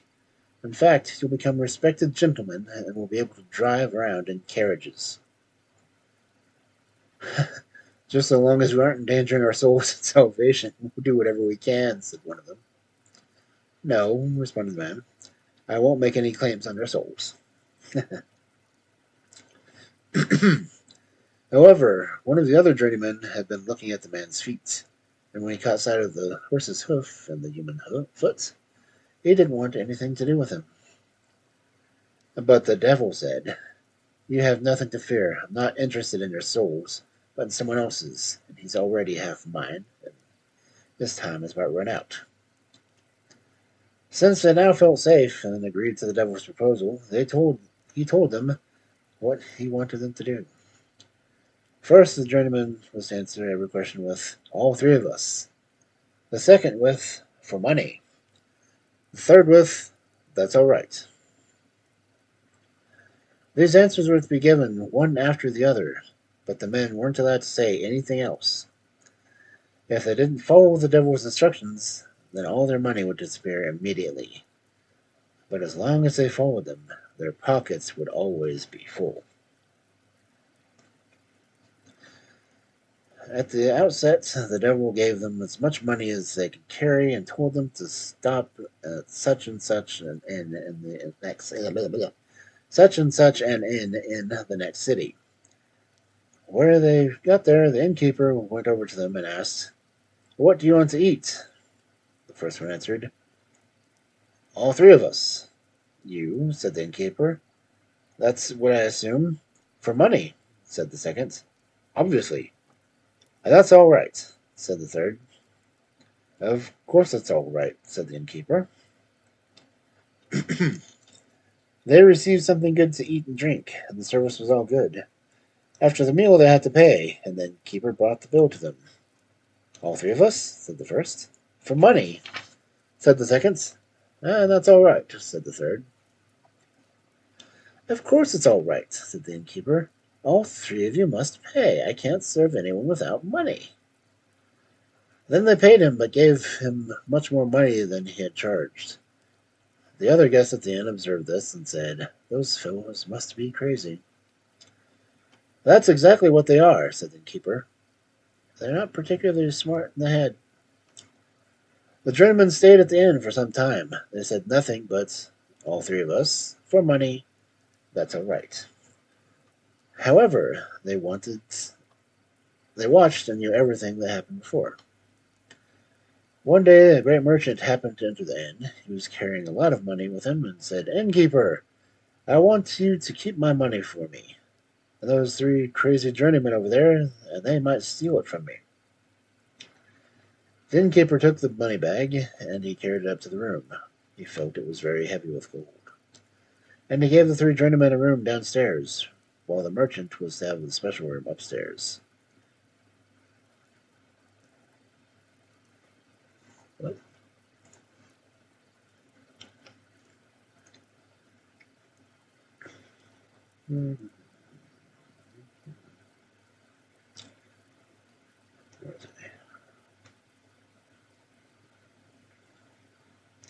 At midnight, when the innkeeper thought they were all sleeping, he and his wife took an axe and went to beat the merchant to death. After the murder, they went back to bed. The next morning, there was a great commotion, and the merchant lay dead in his bed, swimming in blood. Breaststroke. After the guests gathered together quickly, the innkeeper said, "The three crazy journeymen did this." The guests confirmed this and said, "It couldn't have been anyone else." The innkeeper summoned the journeymen and said to them, "Did you kill the merchant?" "All three of us," said the first one. "For money," said the second. "And that's all right," said the third. "Well, you've heard it now," said the innkeeper. "They themselves have confessed." The journeymen were taken to prison and were put in trial. When they saw that things were getting serious, they became afraid. But the devil came that night and said, "Just hold out one more day, and don't throw away your good luck. Not a hair on your heads will be touched. The next morning they were brought before the court, and the judge asked, "Are you three murderers?" "All three of us." "Why did you kill him?" "For money." "You villains," said the judge. "Didn't you dread committing such a sin?" "That's all right." "They have confessed and are still unrepentant as well," said the judge. "Execute them right away." So they were conducted outside, and the innkeeper was obliged to join the group of witnesses. The executioner's assistants took hold of the journeymen and led them up to the scaffold, where the executioner was waiting for them with a bare sword. Just then a coach drawn by 4 blood-red foxes appeared, and it was moving so rapidly that sparks flew from the pavement. Someone was waving a white cloth from the window, and the executioner said, "Pardon is coming." "Pardon, pardon," was also the cry from the coach. Then the devil, dressed in splendid fashion as a distinguished gentleman, stepped out of the coach and said, "You three are innocent, and you may now tell what you saw and heard." Then the older said, "We didn't kill the merchant. The murderer is standing among us," and he pointed at the innkeeper. "If you want proof, go into a cellar, where you'll find other bodies hanging. He's killed those people as well." So the judge was sent to the executioner's assistants in the cellar, where they found everything exactly as the journeyman had said. When they reported this to the judge, he ordered the executioner to cut off the innkeeper's head on the scaffold. Then the devil said to the 3 gentlemen, "Now I have the soul I wanted. You're all free, and you shall have the money for the rest of your lives." Craziness! Craziness! Okay.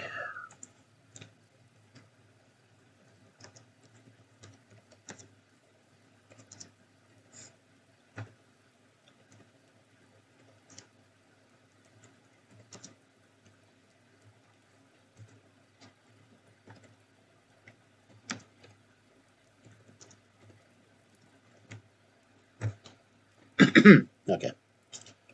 Let's see. We are hour and 47, so we might get 2 more stories in. Okay. Our next story. It's kind of the opposite of this one. The Heavenly Wedding.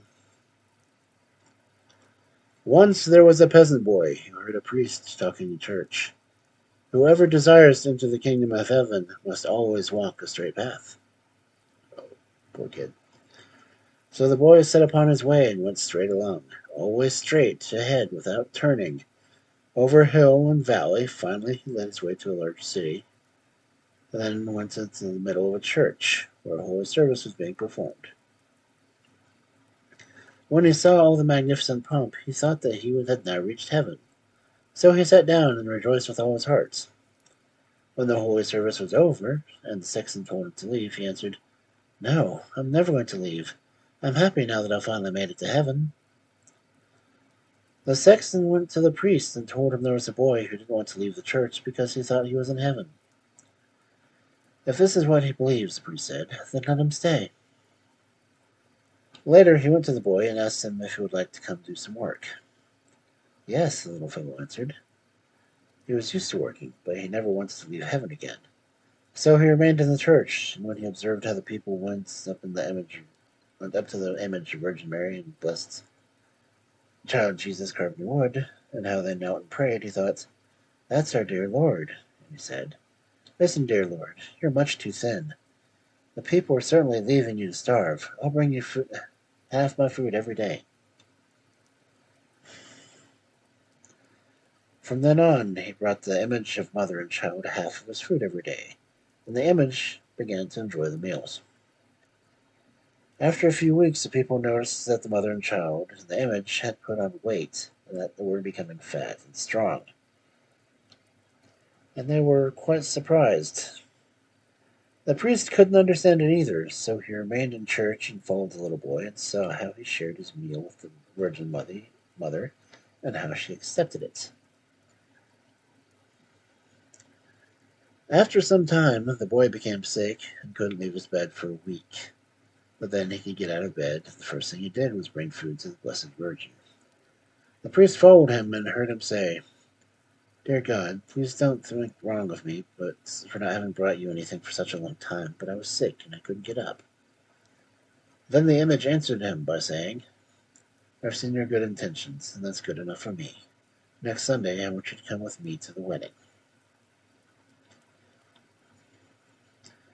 The boy was glad about this and told the priest, who asked him to go to the image and inquire whether the priest could come along.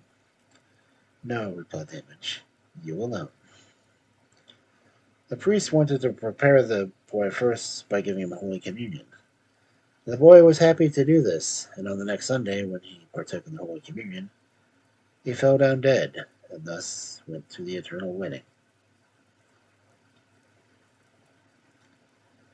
Um, yeah. Okay.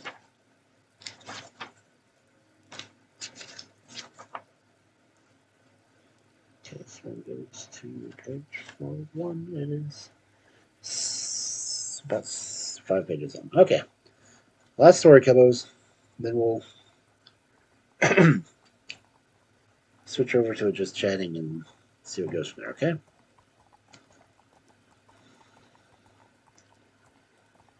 And it's a Friday night, and I'm sure you've got better things to do than listen to this old dog drone on, right? Right, okay. Our final story for the night is The Long Nose. Once there were 3 old discharge soldiers who were so old that they could no longer eat even milk pudding. The king sent them away and didn't give them a pension.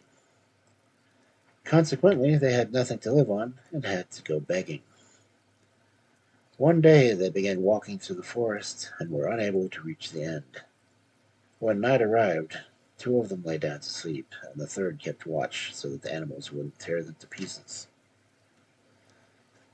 After the 2 soldiers had fallen asleep, and while the third was standing guard, a little dwarf in a red outfit appeared and cried out, "Who's there?" "Good friends," said the soldier. "What kind of good friends?" "3 old discharged soldiers who have nothing to live on." The dwarf then called them over and said he wanted to give them something. If the soldier took care of it, the dwarf explained, they would have enough to live on for the rest of their life. So the soldier went over to him, and the dwarf gave him an old cloak that would grant every wish made by the person wearing it. But the soldier was not to tell his comrades about it until daylight. When day finally came and they woke up, he told them what happened.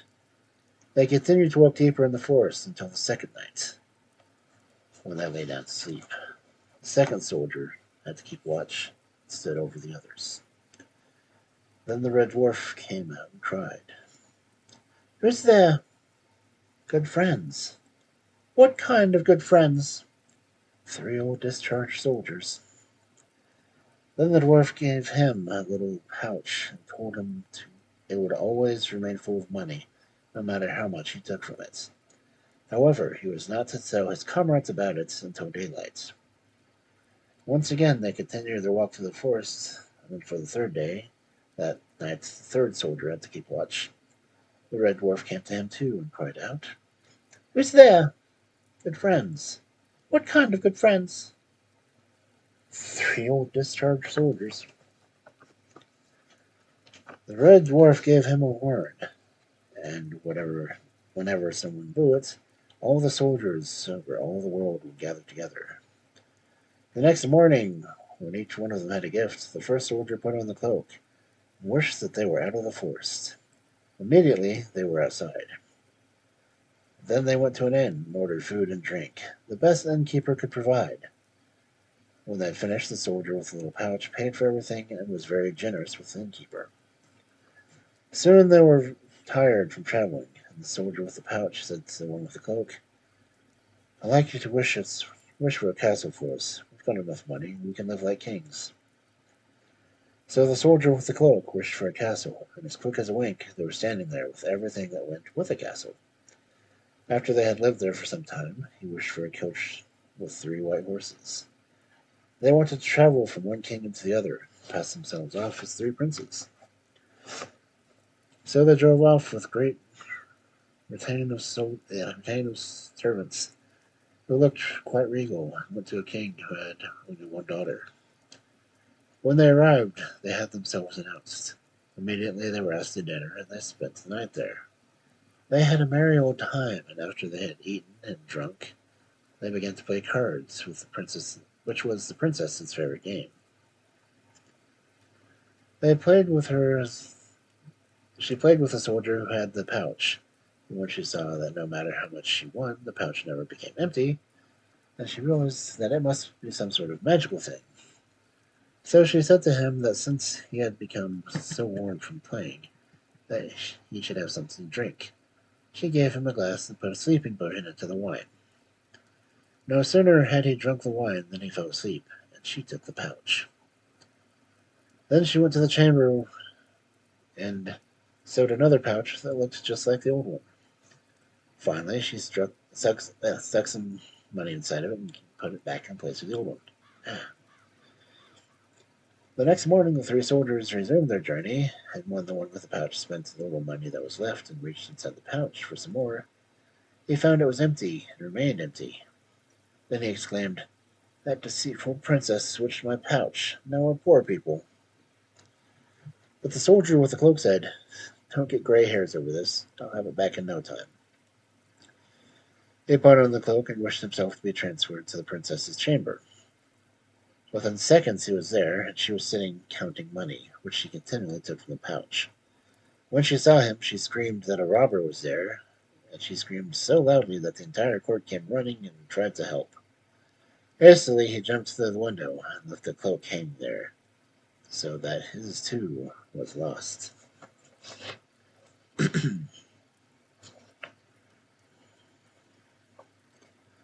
When the 3 soldiers came together again, they had nothing left but the horn. The soldier with the horn said, "I'll get help now. Let's start a war." And he blew together so many hussar and cavalry regiments that they were impossible to count. Next, he sent a messenger to the king to let him know that if the king didn't return the pouch and the cloak, not a single stone from the castle would be left standing. The king tried to persuade his daughter to return the cloak and pouch before they suffered great misfortune, but she wouldn't listen to him and said that she wanted to try something first.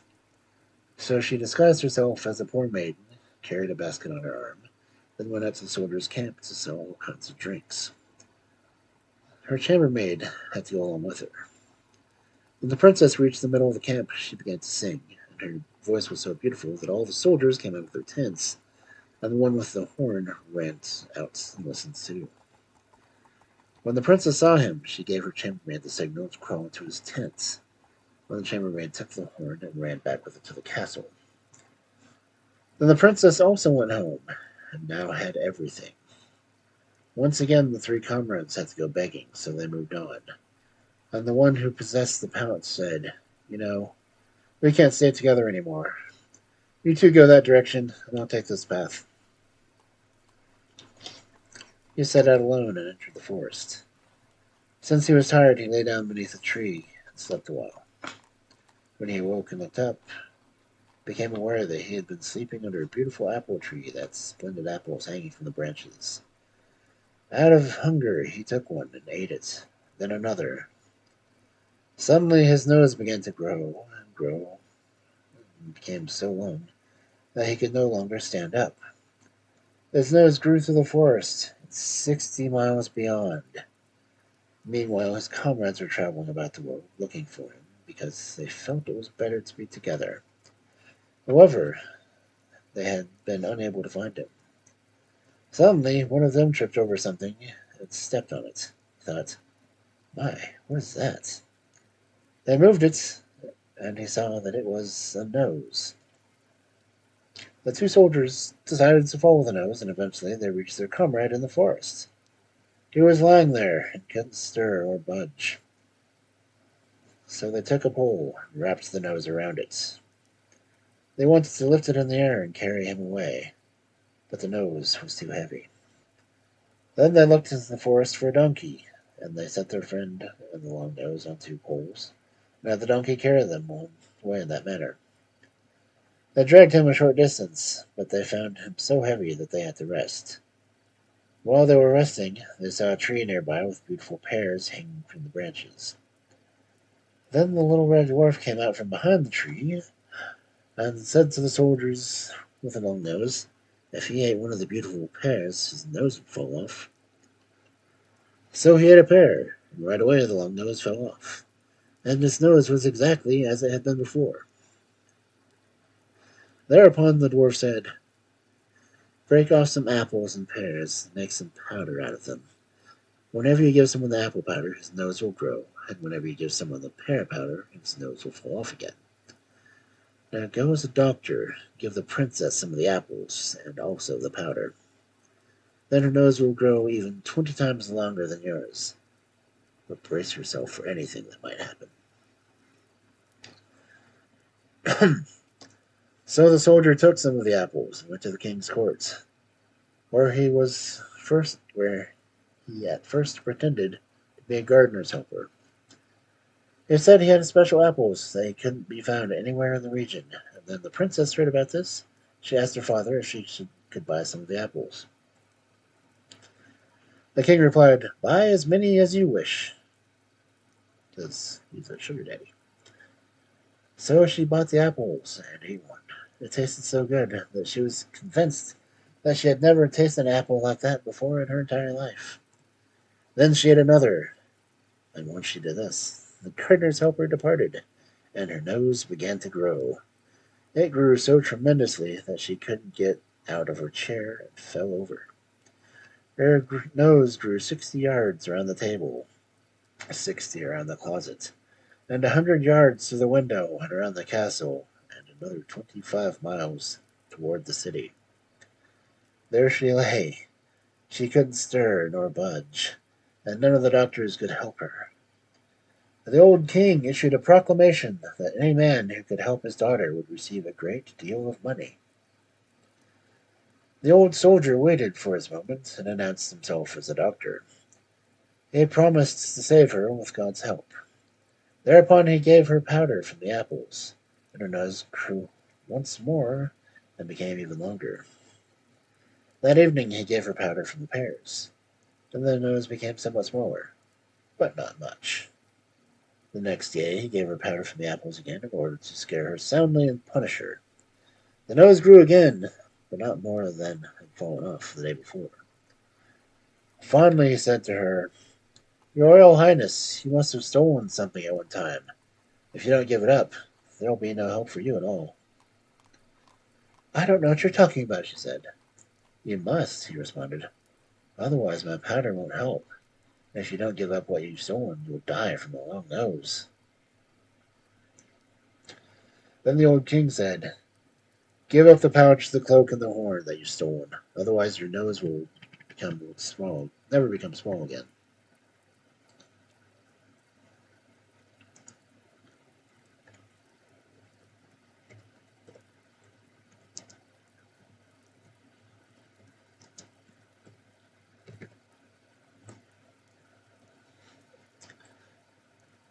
So the chambermaid had to fetch all 3 things and put them down.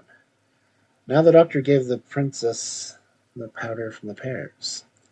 Her nose fell off, and 250 men had to come and chop the nose into pieces.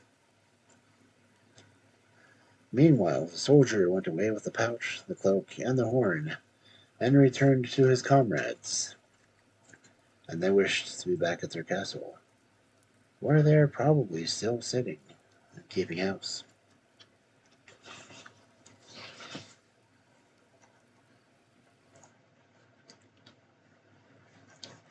All right, Cubs. It is a little over 2 hours into the night, so we have made it once again. Oh, 2 hours of Grimm fairy tales of Do not cheat soldiers, apparently. Oh, man.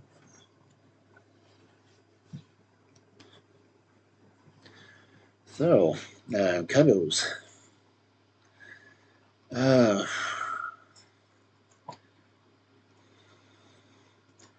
Who do we want to raid? Who do we know that's on?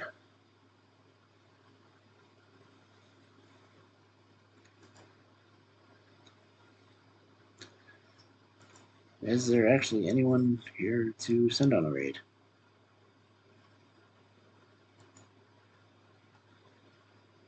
You know what? I kind of want to see what Snowpuff's up to. Snowpuff being one of my first mutuals. So we are going to raid Snow. If anyone has any objections, by all means, stand up and say something. Damn it, wrong logo.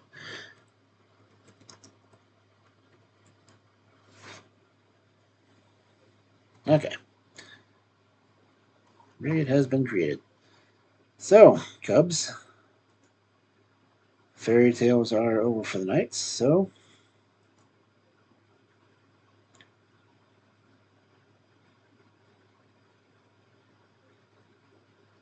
let us go see what Snowpuff's up to, shall we? Ouch. Uh,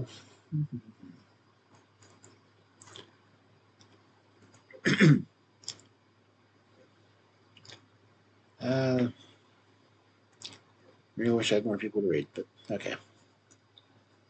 Good night, Cubs. Talk to you tomorrow when I try to do the thing.